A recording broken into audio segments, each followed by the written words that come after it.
हम लोग उन्हें उनके उस जमाने की याद दिलाते रहे जब वो बातें नहीं कहते थे जो बातें आज कह रहे हैं। हम उनकी बातों के बीच का जो अंतर है, जो अंतर विरोध है, विरोधाभास है, हम वो याद दिलाते रहे। हम उन्हें संविधान विरोधी कहते रहे, हम उन्हें अल्पसंख्यक विरोधी कहते रहे, ये सब बातें हम उनसे कहते रहे। उन्हें हम सांप्रदायिक कहते रहे। ये सारी बातें कहने में हमने कोई कमी नहीं छोड़ी, हम लगातार इन बातों को कहते रहे। लेकिन हम उस योजना को नहीं देख पाए जो योजना वो बनाकर सत्ता में आने के बाद उन्होंने उसके ऊपर अमल करना शुरू किया। सबसे पहले उन्होंने भारत के कारपोरेट पूंजीपतियों को यह विश्वास दिलाया कि वो उनके सबसे अच्छे नुमाइंदे, सबसे शक्तिशाली और प्रभावशाली प्रतिनिधि अगर उनका कोई है तो वही है। इसीलिए सत्ता में आते ही सबसे पहला काम उन्होंने ये किया कि उन्होंने किसानों की जमीन पर कब्जा करने के अध्यादेश निकाले ताकि किसानों की जमीन को किस तरीके से कारपोरेट पूंजी को दिया जा सके।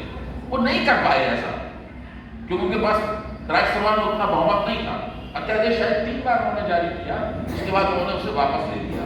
लेकिन उस अध्यादेश को जारी करके उन्होंने ये जरूर साबित कर दिया कि वो भारत की कारपोरेट पूंजी के ऐसे प्रतिनिधि हैं जो उनसे पहले 10 साल की हुकूमत में थे, संयुक्त प्रदेशी गठबंधन यूपीए सरकार है, वो ये काम नहीं कर सकते जो हम आपके लिए काम कर सकते हैं। मुझे लगता है कि जो इस मौजूदा सरकार की किसानों की जमीन पर कब्जा कर पाने में जो विफलता थी, उस विफलता से उन्होंने वो साबित किया जो कर सकते थे। सफल हो जाकर तो कर ही देते। विफलता से भी उन्होंने संदेश दिया कि हम ही आपके सबसे अच्छे कर देंगे।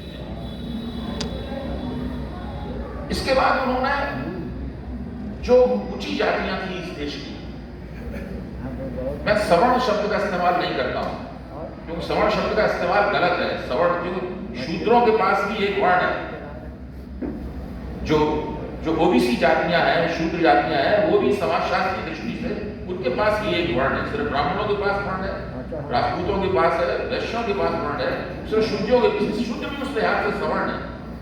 भले ही वो जो उसका पदानुक्रम हो, हायरार्की हो, उसमें सबसे नीचे हो।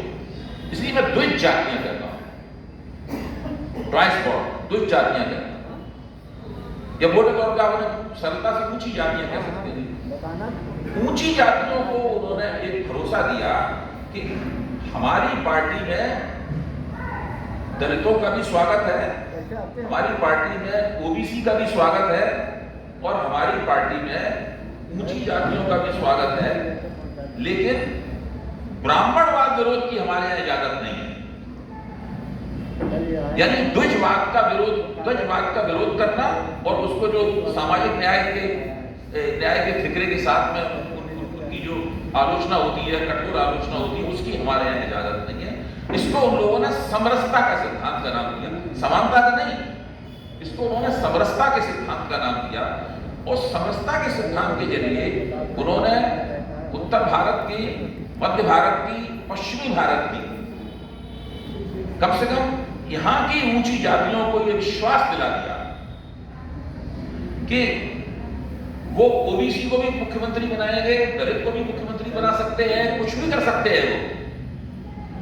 लेकिन जो ऊंची जातियों की सत्ता के साथ नजदीकी है और सत्ता में उनकी हिस्सेदारी है, उनकी जो ऊंची जातियों की संख्या कम है, इसलिए इसके बावजूद सत्ता में उनकी हिस्सेदारी में कोई कमी नहीं आने दी जाएगी और वो उन्होंने करके दिखाया।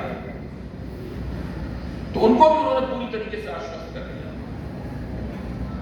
आप देखिए, हिंदुस्तान की कारपोरेट पूंजी को उन्होंने स्थायी रूप से अपने साथ जोड़ दिया। मैं समझता हूं कि देश की ऊंची जातियां हैं जो समाज की तकरीबन बड़े पैमाने पर नियामक रही हैं और आज भी हैं, उनको भी उन्होंने अपने साथ स्थायी रूप से जोड़ दिया। इन दोनों को जोड़ने के बाद में उन्होंने एक एक करके विभिन्न संस्थाओं के ऊपर कब्जा करना शुरू किया। 2019 के चुनाव से पहले मोदी सरकार ने एक GOM ग्रुप ऑफ मिनिस्टर्स बनाया। इस ग्रुप ऑफ मिनिस्टर में उनके मंत्रिमंडल के सारे प्रमुख मंत्री थे और उस ग्रुप ऑफ मिनिस्टर्स का GOM का काम था कि मीटिंगें करके मीडिया पर कैसे कब्जा किया जाए, इसकी युक्तियां पूरी जाए। उन्होंने एक सीरीज ऑफ मीटिंग्स की, एक लंबी मीटिंगों की, एक 9 या 10 लगातार मीटिंगें की, और उसके बाद सरकार के सामने उन्होंने एक रिपोर्ट पेश की। उस रिपोर्ट को पेश करने के बाद में जैसी वो रिपोर्ट पेश की गई सरकार के सामने, वो रिपोर्ट एडिटर्स गिल्ड के हाथ में भी लग गई। एडिटर्स गिल्ड ने उस रिपोर्ट को सार्वजनिक किया। उसके सार्वजनिक करने की प्रक्रिया में इंडियन एक्सप्रेस के हाथ आई, और इंडियन एक्सप्रेस ने उस रिपोर्ट को पूरी तरह विस्तार से प्रकाशित किया। इससे हम लोग उसके बारे में जान पाए कि मीडिया को कैसे कब्जा किया जाना चाहिए, मीडिया को कैसे ये समझाया जाना चाहिए कि उन्हें सरकार की आलोचना की खबरें नहीं छापनी चाहिए, सरकार की आलोचना की खबरें नहीं दिखानी चाहिए, उन्हें लगातार सकारात्मक बने रहना चाहिए, और सरकार के कामों के ऊपर ज्यादा सवाल उठाने से बाहर होना चाहिए। यह चीज, और जो लोग सरकार की बातों को मानने के लिए तैयार हैं, किस तरह उनकी मदद की जाए, और जो लोग बातों को मानने के लिए तैयार नहीं है, उनको किस तरह धीरे धीरे, कभी आक्रामक तरीके से, कभी बचाव के तरीके से, कभी बहलाने फुसलाने के जरिए अपने पक्ष में लाया जाए। अगर वो न पक्ष में आए तो किस तरह मीडिया की ऑर्बिट से, मीडिया की कक्षा से उनको निकाल दिया जाएगा, उनकी इस्तीफे ले दिए जाए, या कुछ और करके किसी तरीके से उन मीडिया संस्थानों से उनको हटा दिया जाए। इस तरह करके मीडिया पर कब्जा करने का एक पूरा सिलसिला चलाया गया, और हम लोगों के देखते देखते हम लोग बने रहे, हमारी आंखों के सामने ये घटित हुआ। हिंदुस्तान का सबसे बड़ा अखबार सोमवार के दिन ऊपर लिखता है नो नेगेटिव न्यूज। वो क्या है? वो वही जो ग्रुप ऑफ मिनिस्टर ने तय किया था, वही है। खासकर में आप देखें ना, सोमवार के ऊपर लिखा होता है पहले पन्ने में नो नेगेटिव न्यूज। वो लिख देता है नो नेगेटिव न्यूज, लेकिन बाकी सब जगह यही हो रहा है पूरी तरीके से, अखबारों में भी यही हो रहा है, और इलेक्ट्रॉनिक मीडिया में भी पूरी तरीके से इस तरह से मीडिया पर कब्जा कर दिया गया। जब मीडिया पर एक बार कब्जा हो गया तो इनके किसी काम पर इनसे जवाब तलब होना बंद हो गई। सरकार के किसी काम की आलोचना और प्रतिरोध की राजनीति तो छोड़ी नहीं है, साधारण जवाब तलबी होती है, वो जवाब तलबी भी बंद हो गई। इसके बाद एक और इनकी योजना का एक और पहलू था जो बिल्कुल हम लोगों की आंखों से ओझल रहा। मेरा मानना है कि कम से कम 3-3.5 साल पहले से उन्होंने कोशिश शुरू की थी कि भारत की चुनाव प्रणाली को कैसे कैप्चर किया, और इसके लिए उन्होंने, उसका सबूत कहां मिलता? सबूत ये मिलता है कि 3 साल पहले, आशुतोष जी मेरी बात की तस्दीक करेंगे, उन्होंने बीएलए नाम की एक कैटेगरी बनाई जो 3-3.5 साल पहले थी नहीं। इस कैटेगरी का लोक प्रतिनिधित्व का 1960 का जो जन प्रतिनिधित्व कानून है उसमें भी कहीं कोई जिक्र नहीं है। उन्होंने बूथ लेवल एजेंट नाम की एक कैटेगरी बनाई जिसको चुनाव के संचालन का अभिन्न अंग बना दिया। अब ये बूथ लेवल एजेंट क्या है? ये बूथ लेवल एजेंट पार्टियों से लिया जाएगा। पार्टियों की जिम्मेदारी होगी कि वो बूथ लेवल एजेंट को नियुक्त करें, और वो चुनाव के संचालन का हिस्सा बनेगा booth level agent. Booth level agent के बाद बीएलओ होगा जो कि सरकारी कर्मचारी होगा, बूथ लेवल ऑफिसर जो सरकारी कर्मचारी होगा, फिर इलेक्शन, फिर रजिस्ट्रेशन ऑफिसर होगा, ईआरओ होगा जो चुनाव आयोग का सीधा कर्मचारी होगा। ये इस हायरार्की को बनाने के पीछे एक खास तरह का इरादा काम कर रहा था। उस इरादे को समझने की जरूरत है। वो इरादा ये था कि मतदाता, राजनीतिक दल और मतदान के अधिकार, इन तीनों के बीच के संबंध को रेडिकली बदल दिया जाए। अभी तक क्या था? हिंदुस्तान के हर व्यक्ति को मतदान का अधिकार था, आज भी है, लेकिन मैं बता रहा हूं हिंदुस्तान के हर व्यक्ति को मतदान का अधिकार था, और सरकार और चुनाव आयोग की जिम्मेदारी थी कि वो अपने मतदान के अधिकार का उपयोग कर पाए। वो जिम्मेदारी मतदाता की नहीं थी। ये मतदाता का काम नहीं था कि वो अपने आप को रजिस्टर कराता हुआ घूमे, तरह के प्रमाण देता हुआ घूमे कि उस देश का नागरिक है कि नहीं है, ये फलाना सर्टिफिकेट का। ये मतदाता का काम नहीं था। चुनाव आयोग के कर्मचारी जाते थे। मुझे याद है हमारा जो मतदान प्रमाण पत्र जो था वो कैसे बना था? हमारे अपार्टमेंट में चुनाव आयोग के लोग आए, वो उन्होंने अपील करवाई, एसोसिएशन भी करी, हम सब लोग एक जमा हो गए, उनके पास एक मशीन थी, वहाँ हमारी छाप दी गई, तस्वीर वगैरह खींची गई, और 15-20 दिन बाद सबके जो मतदाता प्रमाण पत्र थे वो हमारे अपार्टमेंट के गेट पे वो दे गए और सब लोगों में बांट दिए। हमें कुछ नहीं किया, कुछ भी नहीं किया, सारा काम उन्होंने किया। इस तरह सारे देश में वो वोटर आई कार्ड बन गए थे, किसी को दौड़ धूप नहीं करनी पड़ी थी। लेकिन इन लोगों ने बीएलए की कैटेगरी बनाने के जरिए इस पूरे संबंध को उन्होंने बदलना शुरू किया। आप संविधान को देखें, उसमें राजनीतिक दल का कोई जिक्र नहीं है। भारत के संविधान में पॉलिटिकल पार्टी नाम की कोई किसी शय का जिक्र नहीं है उसके अंदर। इलाहाबाद तो वकीलों का या हाईकोर्ट है, संविधान पढ़ने वाले, कानून को जानने वाले बहुत लोग हैं। मेरा मानना है कि इस महफिल में भी बहुत से लोग मौजूद होंगे, कोई उसका जिक्र नहीं है। संविधान में लिखा गया है कि अगर सरकार कौन बनाएगा,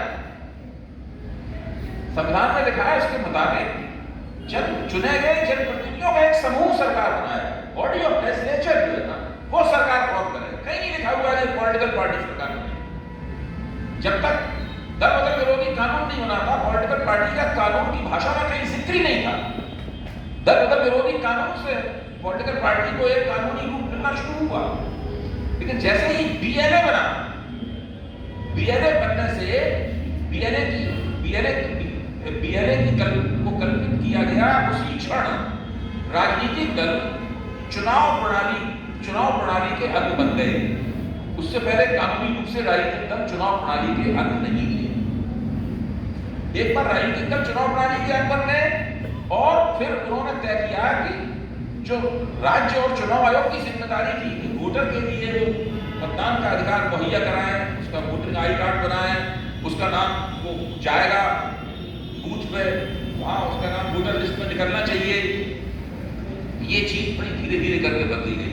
आज स्थिति यह है कि हम वोट करना चाहते हैं तो हमारा नाम वोटर लिस्ट में हो, ये जिम्मेदारी हमारी होगी।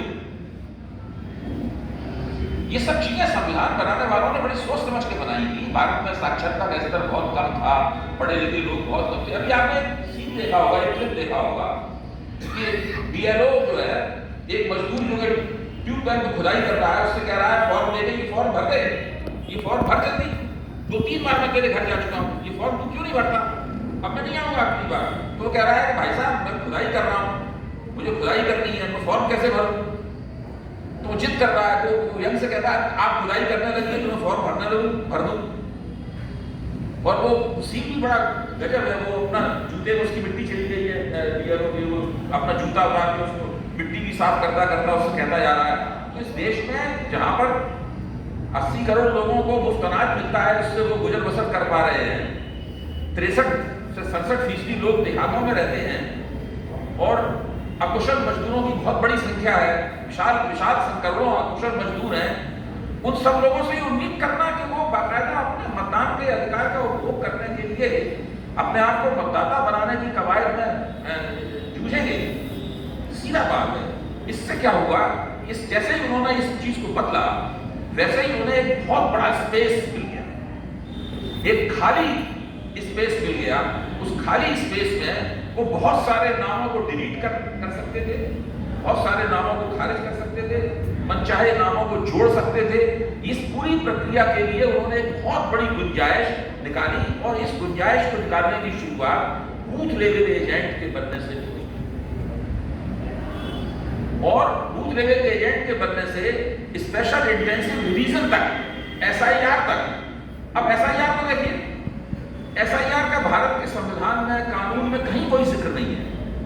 जो लोक प्रतिनिधित्व कानून है 1960 का, उसमें एसआईआर का कोई जिक्र नहीं। उसमें इंटेंसिव रिवीजन का जिक्र है, स्पेशल रिवीजन का जिक्र है, स्पेशल इंटेंसिव समरी रिवीजन का जिक्र है, लेकिन स्पेशल इंटेंसिव रिवीजन में कोई जिक्र नहीं। ये बिल्कुल एक मनगढ़ंत कैटेगरी है।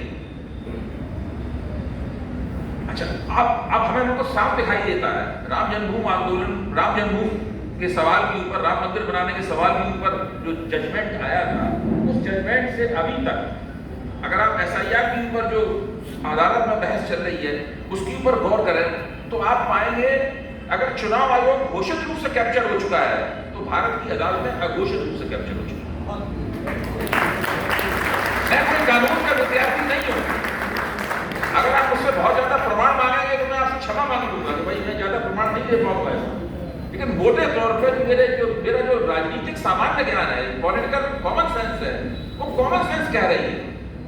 तब मुझे याद आया कि जब नई नई सरकार ये बनी थी तो एक वरिष्ठ मंत्री जो कुछ उन्हें मेरे टीवी के कई कार्यक्रम पसंद आ रहे थे तो उन्होंने खुश होकर अपने घर मुझे खाना खाने के लिए बुलाया।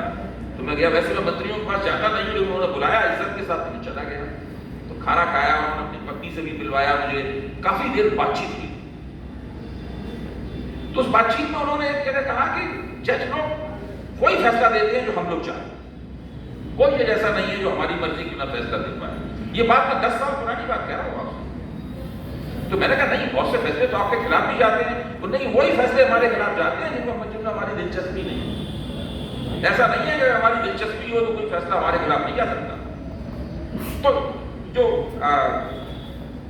लोकतांत्रिक संस्थाएं हैं, जिससे लोकतंत्र में संतुलन बना रहता है, जिन संतुलनों का मैंने आपके सामने जिक्र किया, और जिन संतुलनों के जरिए संविधान जो है एक सुपर रेगुलेटर की भूमिका निभाता है, वो तमाम संस्थाएं धीरे धीरे करके पिछले 10 साल में पूरी तरीके से उस पर कब्जा किया गया। जो राज्य प्रणाली के बाहर खड़ी हुई है संस्था मीडिया, क्योंकि वो कैपिटल इंटेंसिव गेम है, एक पूंजी सघन खेल है पूरा का पूरा, तो वो उस पर कब्जा करना और भी ज्यादा आसान था। एक तो गुड न्यूज, सकारात्मक न्यूज वाले फंडे से उसके ऊपर कब्जा किया गया, दूसरे कुछ विचारधारात्मक तरीके से उसके ऊपर कब्जा किया गया, और तीसरे मालिकों के जरिए उसके ऊपर कब्जा कर दिया गया। तो आज स्थिति क्या है? सरकार कुछ भी करे, उसका प्रधानमंत्री बाइबल को माथे से लगाए रहे और बजरंग दल वाले चर्चों में उत्पात मचाते रहे, प्रधानमंत्री की चादर अजमेर दरगाह में चढ़ाई जाती रहे और मुसलमानों को लिंच किया जाता रहे, कुछ भी करें हुजूर, एक तो उनसे कोई सवाल पूछने वाला नहीं है, उनको उनके गिरेबान को पकड़ के झकझोरने वाला कोई नहीं है। दूसरे जो शिकायत करने के फोरम थे, एक फोरम था court, supreme court, high court, ये शिकायत करने के फोरम थे, वहां कोई गारंटी नहीं है कि आपकी शिकायत सुनी जाएगी। बिहार SIR पर अभी तक बहस चल रही है, बिहार में चुनाव हो भी चुका है। अब आप बताइए, मान लीजिए अदालत ये कह देती है कि नहीं SIR गैर कानूनी थी, अब क्या होगा? उस SIR के तहत तो सरकार बन चुकी है, क्या होगा? सरकार खारिज की जाएगी क्या? चारों तरफ यही चल रहा है। अच्छा, अब ये खेल बिल्कुल खड़ा हुआ है, इसमें कोई छुप के कुछ नहीं हो रहा, कोई संकोच नहीं है। पहले ये छल था, अब ये छल नहीं रह गया। पहले ये डिसेप्शन था, अब इसमें डिसेप्शन कुछ नहीं है। ये सब खुला हुआ खेल जो हो रहा है, और ना आप उनसे सवाल पूछ सकते हैं। अच्छा, अब आप बताइए इनके खिलाफ आंदोलन क्यों नहीं होते? मैं फिर उसी वीडियो क्लिप पे जाऊंगा जिसमें एक BLO कह रहा है नलकूप खोदने वाले मजदूर से कि आप भैया फॉर्म को भर दो। वो कह रहा है मुझे तो खुदाई करनी है, मेरी रोजी का सवाल है, दिहाड़ी का मजदूर है वो फॉर्म भरने के चक्कर में क्यों पड़े? तो जब देश की ज्यादातर आबादी इस स्थिति में है तो उससे आप बहुत बड़े जन आंदोलन को अचानक की उम्मीद क्यों करें? गलत बात है भैया, इस तरह की उम्मीद करना। आप थोड़ा बहुत अध्ययन मैंने किया है, जो भारत में आजादी का आंदोलन था, उस वक्त भारत की जो आबादी थी 30-35 करोड़ के बीच रही होगी। आप देखिए, अंदाज लगाइए उस आजादी के आंदोलन में कितने लोगों ने भागीदारी की। मुझे नहीं लगता कि आजादी के आंदोलन में एक बार में कभी 2-2.5 लाख से ज्यादा लोगों ने कभी हिस्सेदारी की। वो लोग प्रभावशाली थे, उनके हिस्सेदारी करने से उसकी लहरें जाती थी, लोगों के दिमाग को असर करती थी, वो सब होता था। लेकिन जन आंदोलन जिसको कहते हैं, बहुत बड़ा जो उम्मीद करना कि उसमें लाखों लोग सड़कों पर उमड़ आएंगे, फिर वो रामलीला मैदान और कोर्ट क्लब और सारे जितने भी मैदान सभाओं के हैं वो सब भर जाएंगे, वहां से सरकार के खिलाफ और निरंकुशता के खिलाफ आवाज उठेगी, ये सब होगा, ये सब कपोल कल्पनाएं हैं। अच्छा, फिर इस बीच में एक चीज और हो चुकी है जिसको हम लोग 1990 में जिसको हम लोग भूमंडलीकरण कहते हैं, इसको हम लोग ग्लोबलाइजेशन कहते हैं। ग्लोबलाइजेशन की प्रक्रिया ने कुछ ऐसा भी किया है जिससे पुराने तरह के आंदोलन होना अब मुमकिन नहीं रहे। ग्लोबलाइजेशन की प्रक्रिया के बाद पुराने तरीके से ट्रेड यूनियन अब बड़े आंदोलन नहीं खड़ा कर पाती है। ग्लोबलाइजेशन के कारण अब किसान आंदोलन उस तरीके से नहीं हो पाते हैं जैसे किसी जमाने में 80 के दशक में हुआ करते थे। मध्यवर्ग की महत्वाकांक्षाएं भी बदल गई हैं पूरी की पूरी। वो भी उस तरीके से नहीं कर पाता। तो ये सब कुछ जो हुआ है उसने इन लोगों के लिए एक सरखेज जमीन तैयार की, और उस सरखेज जमीन ने या इस ऐतिहासिक क्षण पर उनके हाथ में सारे के सारे ग्रुप के थमा लिए। अब एक और ग्रुप का इक्का इसको गौर कीजिए कभी आप। भाई जो ईवीएम है, इलेक्ट्रॉनिक वोटिंग मशीन है, ये तो इन लोगों की सत्ता में आने से पहले आ गई थी और इन्होंने उसकी पर आपत्ति भी की थी। क्या नाम है उनका, हाँ GVL नरसिंह राव ने, जो सेफोलॉजिस्ट थे, नरसिंह राव ने एक किताब लिखी थी ईवीएम के खिलाफ। लाल शर्वानी ने उसकी भूमिका लिखी थी। आज ये लोग ईवीएम के कट्टर पक्ष में खड़े हुए हैं पूरी तरीके से मजबूती के साथ। अच्छा, ईवीएम से क्या हुआ? मैं ईवीएम हैक करने वाले आरोप पे नहीं जा रहा हूं, वो घिसा पटा आरोप है, उसके ऊपर नहीं जा रहा हूं। ईवीएम से एक ऐसी घटना हुई जिसने मतदान की गोपनीयता भंग कर दी। जैसे आप वोट डालने जाते हैं, आप सोचते हैं हम सीक्रेटली अपना वोट दे रहे हैं, कोई नहीं जान सकता कि हमने किसको वोट दिया। ईवीएम ने एक ऐसा काम किया जिसने मतदान की गोपनीयता भंग कर दी। गोपनीयता कैसे भंग कर दी? व्यक्तिगत रूप से नहीं कि आपने वोट किसको दिया, एक बूथ के ऊपर जो वोट पड़े वो किस पार्टी को वोट गए, कौन पार्टी को कितने वोट मिले एक बूथ के ऊपर, और कौन सी पार्टी जीती, कौन दूसरे नंबर पर रही, कौन तीसरे नंबर पर रही। ईवीएम ने ये जो एक इस पर गोपनीयता का जो आवरण पड़ा हुआ था, इस आवरण को हटा दिया।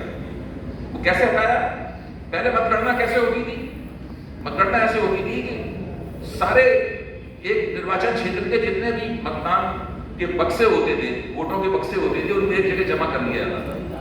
फिर उस वोटों के बक्सों को खोल के सारे जो मतपत्र थे वो एक जगह डाल दिए जाते थे। हम लोगों ने मोहर लगाई होती, एक जगह डाल दिए जाते थे, उनको मिला दिया जाता था। मिलाने के बाद में जो मतगणना एजेंट और जो लोग मतगणना कर रहे होते थे, वो हर पार्टी को मिले हुए वोटों की अलग अलग गड्डियां बनाते थे। दिन भर गड्डियां बनाने का काम चलता था। फिर उसके बाद में गड्डियों को गिन के घोषित कर दिया जाता था कि कौन जीता कौन हारा, किसको कितने वोट मिले ये पता लग जाता था। इससे ये मालूम नहीं पड़ता था कि किस बूथ के ऊपर कौन सी पार्टी जीती, कौन सी पार्टी तीसरे नंबर पर रही, कौन सी चौथे नंबर पर रही, नहीं पता लगता था।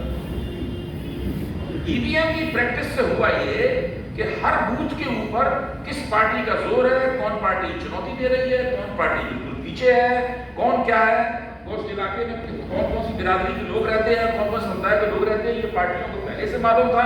तो जब ईवीएम से होने वाली मतगणना से ये स्पष्ट हो गया, ईवीएम जैसे आप बटन दबाते हैं तुरंत निकल आता है कि इसने कमल पे इतने लोगों ने बटन दबाया, हाथ पे इतने लोगों ने बटन दबाया, और साइकिल पे इतने लोगों ने बटन दबाया, लालटेन पे इतने लोगों ने बटन दबाया, सब निकल के आ जाता। सब पता लग जाता है कि एक बूथ का राजनीतिक प्रतियोगिता का चरित्र क्या है। एक बूथ, ये जो पन्ना प्रमुख का किरदार है, ये ईवीएम की देन है। ईवीएम हैक होती है नहीं होती है तो बाद में तय होगा, लेकिन ईवीएम ने जो वोटों की गोपनीयता थी, मतदान की गोपनीयता थी, उसको हैक कर दी। ईवीएम ने हैक कर दी। ईवीएम बाद में हैक हुई होगी, हमें नहीं पता हुई कि नहीं हुई। ईवीएम ने पूरी मतदान प्रणाली और वोटिंग अधिकार की जो गोपनीयता वाली खूबी थी उसको हैक कर दी। इससे पन्ना प्रमुख नाम का एक किरदार निकला। इससे उन्हें हर बूथ के ऊपर, हर निर्वाचन क्षेत्र में इस बात पर ध्यान देने, इस बात का पता लगाने के काबिल बना दिया उन्होंने कि यहां पर क्या करने से नतीजे को बदला जा सकता है। आज जो SIR हो रही है वो क्या है? उन्हें पता है कि हम कौन कौन से निर्वाचन क्षेत्रों में कमजोर हैं। उन्हें ये आज पता है, उनके पास डेटा है इस बात का, या बहुत अच्छा अनुमान है, परफेक्ट एंटीसिपेशन है उनके पास, अनुमान है कि हम इस निर्वाचन क्षेत्र में इतने वोट अगर छोड़ दें या इतने वोट हम काट दें तो हम इस निर्वाचन क्षेत्र को प्रभाव के चुनाव को अपने पक्ष में कर सकते हैं। ठीक है, 10, 15, 20% मामलों में हम नहीं कर पाएंगे ऐसा, लेकिन अगर कोई किसी पार्टी को ये क्षमता उसमें पैदा हो जाए कि वो 80% मामलों में ऐसा कर पाए तो कैसे हराएंगे आप? अच्छा, अब आप सोचिए कि 2014 में भारतीय जनता पार्टी को 31% वोट मिले और उसको बहुमत मिले। 2019 में भारतीय जनता पार्टी को 37% फीसदी वोट के लिए, मोटे तौर पर परसेंटेज का फर्क हो सकता है, उसको बहुमत प्राप्त हो गया, 303 सीटें मिल गई। अच्छा, इसके बाद जब 2024 का चुनाव हुआ, उनको वोट मिले 36.5% और उनकी सीटें घटकर 240 पर आ गई। तब इन लोगों को बहुत सदमा लगा, एक नए तरह का इन लोगों का एहसास हुआ कि इसमें गड़बड़ी क्या हुई। उस एहसास को सोचिए आप, उनको एहसास ये हुआ कि 100 साल हो गए राष्ट्रीय स्वयंसेवक संघ को हिंदू एकता का आंदोलन चलाते चलाते, 11 साल से हमारी, 10 साल से हमारी सरकार है, हर तरह का हम डिस्कोर्स चला रहे हैं, हर तरह के सारे तुरुप के पत्ते हमारे पास हैं, फिर भी हम भारत में 40% के मतों की गोलबंदी तक नहीं पहुंच पाए। इनका लक्ष्य 50%, 60%, 70% नहीं है, इनका लक्ष्य 40% है। 37% तक ये पहुंच चुके हैं, लेकिन 37% बना रहा तो वो हाल कभी भी हो सकता है जो 2024 में हुआ। अगर विपक्ष में अच्छी एकता हो जाएगी तो हाल हो जाएगा उनका, 33% वोट मिलने पे भी ये चुनाव जीत पाएंगे। तो वो किसी तरीके से 2.5 से 3% का एक पुश चाह, जिस दिन भारत में जो चुनाव प्रणाली है फर्स्ट पास पोस्ट सिस्टम वाली, पहले हमारे जो मील वाली चुनाव प्रणाली जो है, उसमें अगर इनको 2.5 से 3% वोट और मिल गया, उसके बाद ये इनविंसिबल हो जाएंगे, इनको हराया जाना तकरीबन नामुमकिन हो जाएगा। एसआईआर का मकसद वही 2.5 से 3% वोट को 37% में जोड़ना, इससे ज्यादा वोट नहीं चाहिए उन्हें। अच्छा, चूंकि एसआईआर अभी एक कच्चा एप्रेटस है, पूरी तरह परफेक्ट नहीं हुआ है, तो कभी कभी इसमें ओवरकिल भी करते हैं, जैसे कि बिहार में किया। बिहार में इनकी जो स्थिति थी, अगर ये बेईमानी न भी करते तब भी मोटे तौर पर ये चुनाव जीत सकते थे, क्योंकि इनके गठजोड़ का आकार महागठबंधन के गठजोड़ के आकार से सामाजिक रूप से बड़ा था। ये चुनाव में इनके हारने का ऐसा कोई अंदेशा नहीं था वहां पर बिहार में, लेकिन इन्होंने चुनाव जीतने की दुश्चिंता के कारण, एंजाइटी के कारण इन्होंने बड़े पैमाने पर ऐसे काम किए। तो एसआईआर के जरिए अब तो सबूत सामने आ गए ना, आप मधुबनी जिला ले लीजिए और कई जिले ले लीजिए, वहां देखिए जितने वोट जोड़े गए वो सारे वोट बेचैनी से इंतजार कर रहे थे भाजपा के पक्ष, भाजपा की झोली में जाने के लिए।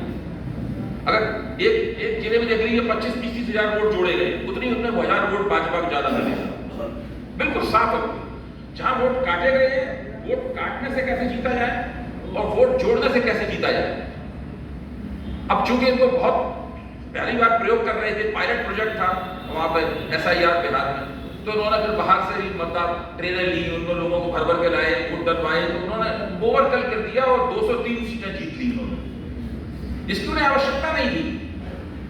अगर ये और थोड़ी चतुराई से काम करते या इस जो प्रपंच था इनका, इस प्रपंच में उन्होंने ज्यादा महारत हासिल कर रखी होती, तो वो 140 से 145 सीटें ही जीतते। तो इस पूरी प्रक्रिया में उनको ये अधिकार प्राप्त हो गया है, उनमें ये क्षमता पैदा हो गई है कि वो ये तय करें कि कौन जीतेगा कौन हारेगा और कौन कितना जीतेगा कितना हारेगा। किस लिस्ट में रखी हुई है, मेज पे बैठ के रणनीति बन रही है, आप कल्पना कीजिए, सब कौन कौन उम्मीदवार लड़ रहे हैं, किस किस निर्वाचन से लड़ रहे हैं, सब बैठे हुए तय कर रहे हैं इस पे इतने वोट दिलवाओ। तो वो कह रहा है कि भाई ज्यादा हो जाएंगे वोट, मत दिलवाओ, तो दिमाग खराब हो जाएगा, तो उसको 5000 कम दे दो, उसको 2000 वोटों को जितवाओ। ये अधिकार प्राप्त करने के लिए इस तरह की योजना है, इस तरह की कोशिश है। आप इससे अंदाज लगाइए ये सब वो क्यों कर रहे हैं। कांग्रेस बहुत शक्तिशाली पार्टी थी, बहुत मुद्दतों तक उसने आधी सदी से ज्यादा अपने हिंदुस्तान में हुकूमत की। कांग्रेस ने कभी ये कोशिश नहीं की, कांग्रेस में 1000 कमियां थी, मैं सब कमियों को जानता हूं। भाजपा से ज्यादा अध्ययन हम लोगों ने कांग्रेस का किया है, उसमें 1000 कमियां थी, हम सब कमियों को जानते हैं। सरकारें भी गिराती थी, विपक्ष की जाने क्या क्या करती थी कांग्रेस, उसने इमरजेंसी भी लगाई, बहुत कमियां थी। फिर कांग्रेस ने कभी भी परमानेंट मेजोरिटी की खोज नहीं की, क्यों? कांग्रेस मेजोरिटेरियन पार्टी नहीं, ये मेजोरिटेरियन पार्टी है, ये स्थायी बहुमत की खोज में है। इसीलिए मैं कहता हूं मेजोरिटेरियनिज्म जो है वो स्थायी बहुमत की खोज है। अगर वोटों की गोलबंदी से स्थायी बहुमत नहीं प्राप्त होगा, अगर धर्म के इस्तेमाल से स्थायी बहुमत नहीं प्राप्त होगा, सब कुछ तो कर लिया उन्होंने भाई, उन्होंने राम मंदिर की प्राण प्रतिष्ठा भी कर ली, धारा 370 कश्मीर में भी कर लिया। कोई भी ऐसा यूनिवर्सल सिविल कोड बनाने का पूरा वो माहौल भी उन्होंने बना दिया, सब कुछ कर लिया, फिर भी वोट उनका 37% से ऊपर नहीं जा रहा। हर कोशिश करने के बावजूद 100 साल से कोशिश कर रहे हैं, शताब्दी वर्ष मनाया जा रहा है राष्ट्रीय स्वयंसेवक संघ का, कितना समय और चाहिए? तो हिंदू राष्ट्र बनाने के लिए उन्हें पर्याप्त वोट प्राप्त हों, इसलिए हमको चुनाव प्रणाली पर कब्जा करने के जरिए वो जो 2, 2.5 से 3% वोट उन्हें और चाहिए। एक तो ये सुनिश्चित करना है कि वो 37% तो मिले ही मिले, और उसके बाद उसको किसी तरीके से उसमें 2.5 से 3% वोट जीत के 40% तक पहुंच जाए। जिस दिन उनको 40% वोट मिलेगा, कांग्रेस तो हमेशा 40 प्लस, कांग्रेस जो बहुमत मिलता था तो 40 और उससे ज्यादा वोट मिलता था। कांग्रेस कभी 30%, 35% से बहुमत नहीं प्राप्त। जिस दिन उनको 40% वोट मिल गया, उसके बाद आप भूल जाइए इस देश में उनको कोई हरा सकता है। वो हमेशा एक बहुत ही आरामदेह किस्म का बहुमत प्राप्त करते रहे, और ये प्रक्रिया इसी तरीके से चलती रही। अब सवाल आता है कि ये सब तो हो गया, हम लोगों ने अपनी लाइतलाली से और ये मानते हुए कि ऐसा नहीं हो सकता कभी इस देश में, ऐसा हम लोगों ने होने दिया, हम लोगों ने इसकी रोकथाम नहीं। अब हम क्या करें, ये प्रश्न एक नागरिक के तौर पर हमारे कर्तव्य क्या है? हमारा कर्तव्य ये नहीं है कि हम लोग निराश हो जाए, हमारा कर्तव्य ये नहीं है कि हम लोग हाथ पर हाथ रख के बैठ जाए। अगर कुछ लोग निराश भी हैं तो उन्हें निराशा के कुछ कर्तव्य होते हैं, उनके ऊपर भी ध्यान देना चाहिए। डॉक्टर लोहिया ने निराशा के कर्तव्यों की भी चर्चा की थी, और हम लोगों को जो भारत का बहुसंख्यक समाज है, हिंदू समाज है, उसकी जो अपनी आंतरिक बहुलता है, उसमें अपने विश्वास को भी नहीं डिगने देना चाहिए, क्योंकि वो एक ऐसा समाज है, उस समाज की वजह से ये 37%, 35%, 36% पे अटके हुए। अगर ये यूरोपियन समाजों की तरह एक समरूप समाज होता, इसमें केवल व्हाइट कॉकेशियन और क्रिश्चियन सोसाइटी ही पूरी की पूरी है, तो अब तक न जाने कितना बड़ा बहुमत उन्होंने प्राप्त कर लिया होता। तो इसके ऊपर भी हमें विश्वास करना चाहिए, जिसकी वजह से ये अटके हुए हैं। एक नागरिक के तौर पर अपने कर्तव्यों को और अपनी गतिविधियों को उनका रिकैलिब्रेशन करना हमें चाहिए, ये बहुत जरूरी है। हमें अपने नागरिक संगठनों को दोबारा बनाना चाहिए। पुराने किस्म के जो नागरिक संगठन है वो नहीं चलेंगे, जिस तरह पुराने किस्म के आंदोलन होना बंद हो गए हैं, इस तरह के पुराने किस्म के नागरिक संगठन नहीं चलेंगे।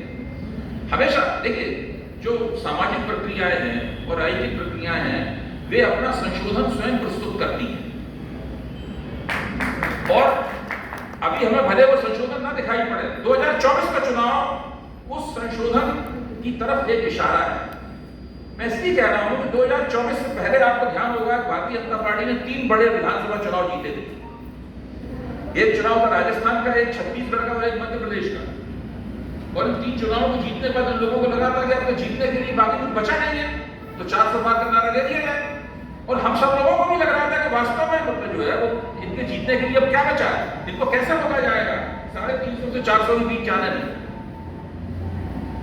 सभी लोग कह रहे थे भाई अब तो ऐसा होना तय है, बिल्कुल ये तो केवल चुनाव तो लड़ा जा रहा है, लेकिन जीत तो ये चुके ही है, घोषणा होनी बाकी है, सीटें कितनी मिलेंगी ये देखना है, बाकी सब तो हो ही चुका है। लेकिन तभी आप देखिए लोकसभा का चुनाव घोषित होते ही उससे कुछ पहले ही अचानक एक अदृश्य किस्म की एंटी इनकम्बेंसी थी, वो प्रकट हो गए, हम लोगों के सामने आ गई, और फिर भारतीय जनता पार्टी इसको कंट्रोल नहीं कर पाई। वो जो रिवर्सल हुआ उसको नियंत्रित नहीं कर पाई, उनके हाथ से सीटें खोती चली गई, 303 सीटें घटकर 240 पे आ गई। और मेरा मानना है कि कुछ और उड़ीसा में और आंध्र प्रदेश में और दूसरी जगहों पर कुछ मैनिपुलेशन बदमाशियां न की गई होती तो 78 सीटें और ये हार सकते थे। 78 सीटों में जो गड़बड़ी की गई उसका भी दस्तावेजी प्रमाण मौजूद है, और चुनाव आयोग को दिए जा चुके हैं। चुनाव आयोग ने आज तक उस पूरे ज्ञापन का जवाब नहीं दिया है। जब मैं उसको पढ़ता हूं उस ज्ञापन को, मुझे बिल्कुल लगता है कि बिल्कुल ये गड़बड़ी की गई इस तरीके से। तो 2024 की घटना बताती है कि एंटी इनकम्बेंसीज को कहते हैं कि सरकार विरोधी भावनाएं जिसको हम कहते हैं, उन सरकार विरोधी भावनाओं की प्रकृति चुनाव दर चुनाव बदलती है। अगर विधानसभा का चुनाव है तो सरकार विरोधी भावनाएं अलग तरीके से काम करती हैं और अपना चेहरा दिखाती हैं। अगर स्थानीय निकायों के चुनाव है, पंचायत के चुनाव है, तो वहां अलग तरीके से उनकी अभिव्यक्ति होती है। इसलिए लोकसभा चुनाव में उनकी अभिव्यक्ति बिल्कुल अलग तरीके से होती है। कम से कम 2024 का लोकसभा चुनाव हमें ये बताता है। मैं आपको बताता हूं कि मैं तो निराश पड़ा हुआ था लोकसभा चुनाव के दौरान। मुझे थोड़ा सा वक्त और दूंगा आपका। मैं तो निराश पड़ा हुआ था और मेरी समझ में नहीं आ रहा था कि इन लोगों को कैसे रोका जाए। तभी इंडिया इंटरनेशनल सेंटर में एक वर्कशॉप चल रहा था, इसमें संजय कुमार जी वक्त भाषण दे रहे थे, मुझे भी इस पर भाषण देना था। तो संजय कुमार ने अपने डेटा का हवाला देते हुए, हमारे मित्र हैं, हम लोगों ने एक संस्था में 7-20 साल काम किया है, अपने डेटा का हवाला देते हुए संजय कुमार ने कहा कि भारतीय जनता पार्टी को 40% वोट मिल सकता है। संजय कुमार ने कहा, लेकिन इसमें एक राइडर है, 40% वोट में तो भाजपा स्वीप कर देगी, सब सुपड़ा साफ हो जाएगा सबका।